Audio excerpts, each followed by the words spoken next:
सामने बैठे दूरदराज से आए जो तमाम इस पार्टी की रीढ़, इस पार्टी की मजबूत सिपाही साथियों, एक चीज सबसे पहले हम इस बात को जान लें कि दलित है क्या।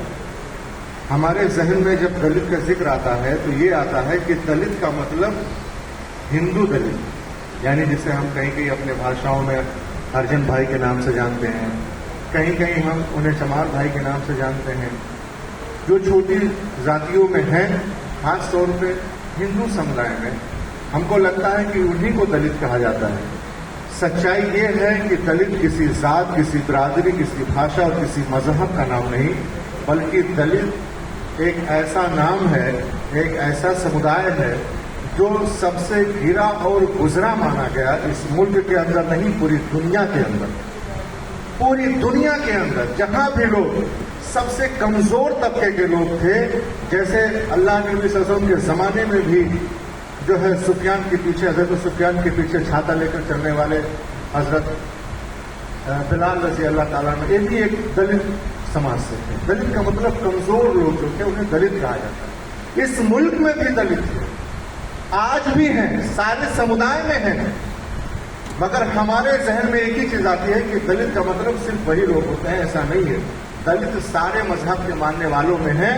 और इस मुल्क के अंदर जैसा कि बताया गया कि 1936 जब ये देश आजाद नहीं हुआ और ब्रिटिश हुकूमत थी, उस वक्त से लेकर और देश की आजादी के वक्त तक हमें इस मुल्क में आरक्षण उसी हिसाब से मिलता था जैसे दलित के नाम पर सबको मिलता है, वैसे मिलता था।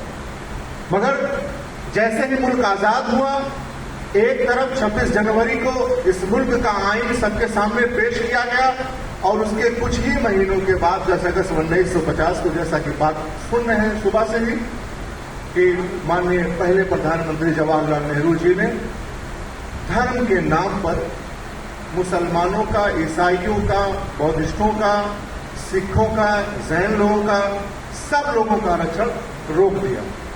बाद में और लोग लड़े, उन्हें मिल गया, मगर ईसाई चूंकि इस मुल्क में कमजोर थे, कम थे, वो नहीं लड़ पाए, उनको नहीं मिला। और सबसे ज्यादा जिसकी ताकत थी वो हमारी थी। हमने ना उस पर लड़ा, ना बात की, ना सोचा, ना इस पर कभी विचार किया।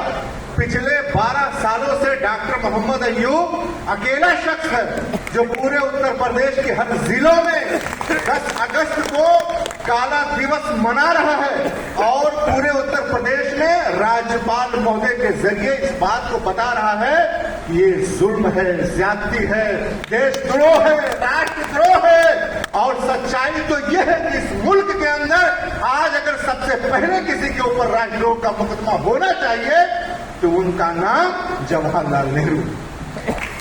द्रोह किया है, राष्ट्रद्रोह किया है, संविधान के साथ द्रोह किया है। मेरे अजीज साथियों, जैसा बताया, नगीना में श्री चंद्रशेखर जी सांसद हो गए। हम जिला सिद्धार्थनगर से रहने वाले, हमारे यहाँ एक विधानसभा है जिले का, जिसे हम कपिलवस्तु विधानसभा के नाम से जाने जाते हैं।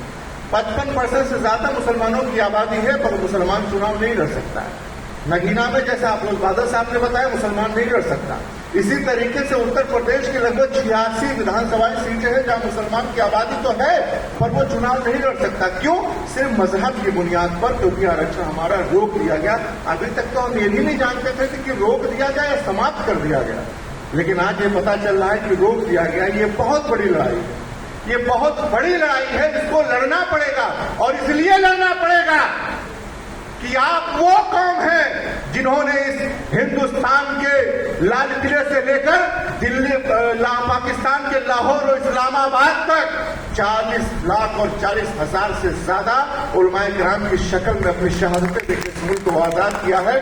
आप तो वो हैं जिन्होंने हुकूमत की है इस मुल्क में, आपके अंदर वो सलाहियत है जो नाज़िम भाई बता रहे हैं कि आपको लड़ना पड़ेगा। इसलिए 2 मिनट में अपनी बातें कह दूं।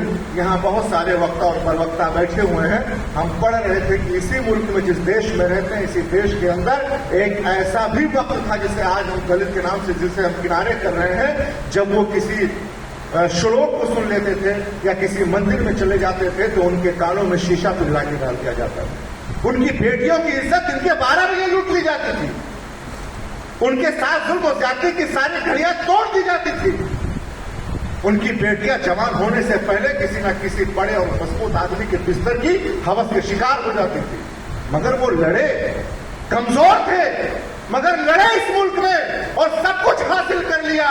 और आज जिन्होंने इस मुल्क को लाल किला देकर कई वर्षों तक हुकूमत करके अपने इंसाफ की घंटी बजाई थी, आज आप हाथों में कटोरा लेकर कहीं अखिलेश यादव के दरवाजे पर खड़े हैं, कहीं मायावती जी के दरवाजे पर खड़े हैं, कहीं राहुल जी के दरवाजे पर खड़े हैं। कौन है जो बोल रहा है आपके लिए? बताओ ना। अभी एक यादव परिवार के बच्चे की हत्या हुई, अखिलेश यादव जी पहुंच गए घर पर उनके।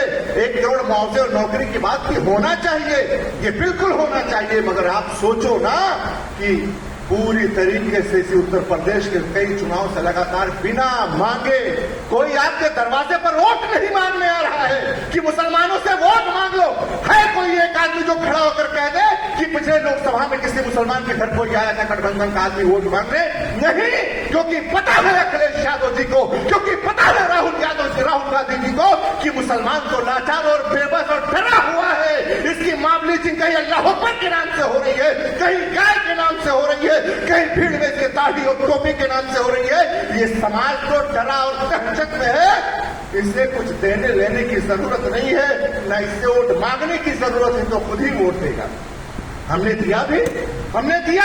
उसके बाद भी कई जगहों पर नीचे हुई, मध्य प्रदेश से लेकर राजस्थान तक, मगर मोहब्बत की दुकान बंद नजर आ गई। कोई हमारे लिए बोलने वाला नहीं है, उन मुद्दों पर नहीं जाना चाहते। सीधी सीधी बात की इसको देख लीजिए, बहुत बड़ा मामला है ये, इतना बड़ा मामला है कि जिसको आप सोच नहीं सकते। और अफसोस तो इस बात का है, जैसा शुरू में हमारे वकील साहब ने कहा था लखीमपुर के, कि हमने विधायक, एमएलए, एमपी और सांसद, विधायक, सारी चीजें बहुत लोगों को बनाया, लेकिन अपनों में से नहीं बना पाई। यही हमारी सबसे बड़ी कमी थी। इसका सबसे बड़ा सबूत यही है कि 10 अगस्त 1950 को जब देश के पहले प्रधानमंत्री जवाहरलाल नेहरू द्रोह कर रहे थे राष्ट्र के साथ, मजहब की बुनियाद पर हमारा आरक्षण रोक रहे थे,